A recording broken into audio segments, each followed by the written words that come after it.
Bienvenue dans cette nouvelle méditation. Je vous propose une méditation guidée sur le courage. Je vous invite à choisir la position qui vous semble la plus confortable pour votre corps. Vous pouvez vous asseoir confortablement sur une chaise ou sur un coussin en tailleur. Le dos droit et détendu, les mains sur les genoux et fermez les yeux.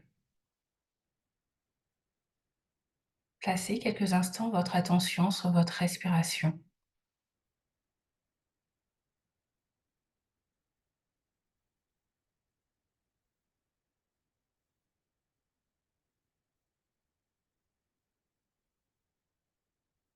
Nelson Mandela a dit: j'ai appris que le courage n'est pas l'absence de peur, mais la capacité de la vaincre.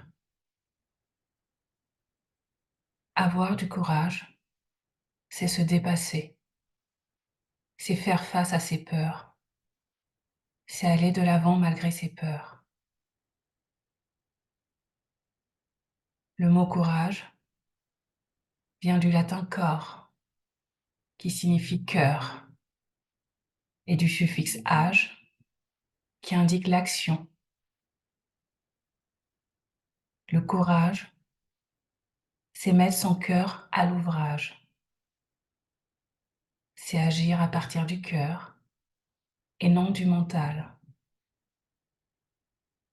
C'est une forme d'amour de soi et des autres. Avoir du courage nous rend libres, et être libre nous rend heureux. Le courage nous pousse à l'action et alimente notre motivation à agir pour ce qui est important.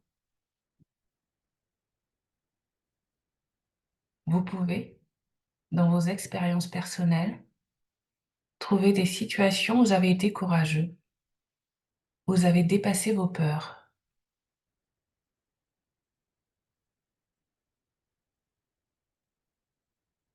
Qu'avez-vous ressenti?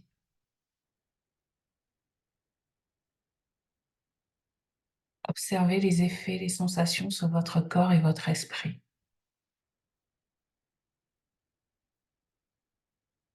Comment est-ce d'être courageux?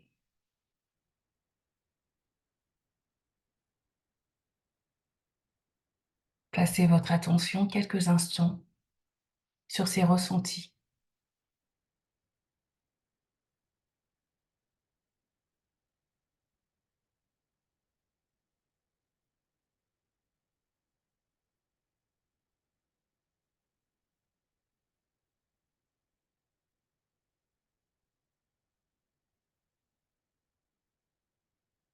Quand nous avons été courageux, nous le ressentons dans notre corps,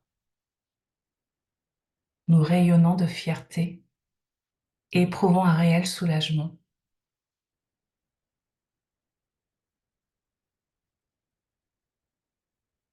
Le courage est un antidote à la peur. Nous ne parlons pas des peurs qui nous protègent face à un réel danger, mais des peurs générées par des projections mentales face à un danger illusoire. Dans ce dernier cas de figure, la peur nous immobilise, nous enferme et nous empêche de passer à l'action. Il existe plusieurs types de peur. Peur de l'échec, peur de ne pas être aimé, peur de l'inconnu, peur du changement, peur de manquer, peur de se tromper, peur de ne pas être légitime, peur d'être jugé, peur du rejet, peur du regard de l'autre.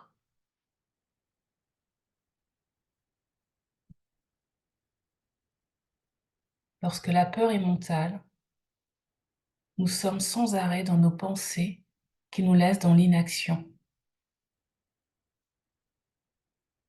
nous projetons un futur qui n'existe pas et nous ruminons un passé qui n'existe plus.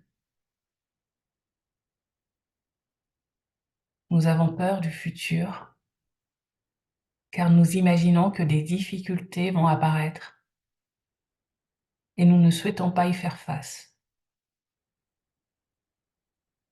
De plus, ce futur est bien souvent perçu de manière négative. Pourquoi ne pas s'imaginer un futur positif?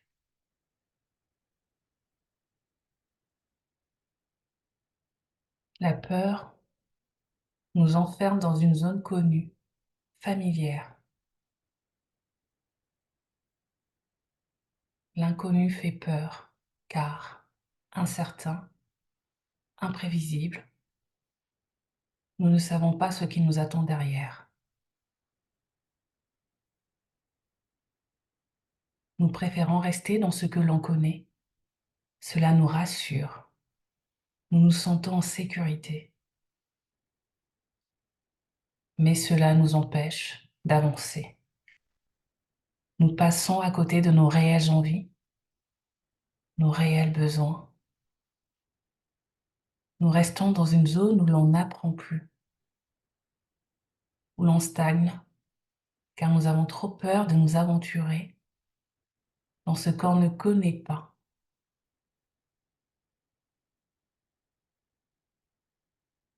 Pourtant, avant que cette zone devienne connue, elle était inconnue à un moment donné. On a peur de l'inconnu, car on a peur du changement. Mais le changement est inévitable et inhérent à la vie.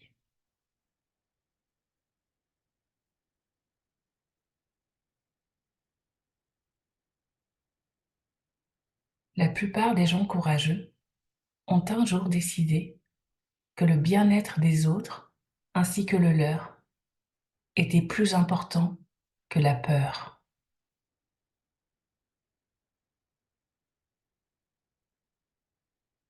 Cela demande du courage, de reconnaître et de dépasser ses peurs, d'accepter de lâcher prise et d'oser aller de l'avant.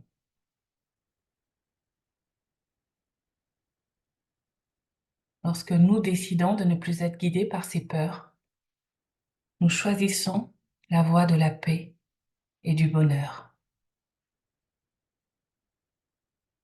Pour conclure,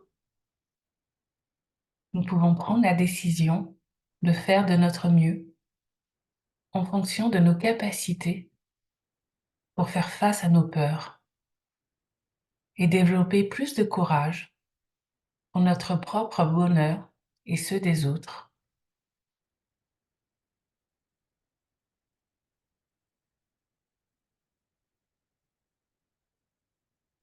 Quand vous serez prêt, vous pouvez tranquillement ouvrir les yeux, relâcher la posture, vous détendre, vous étirer si vous le souhaitez. À bientôt.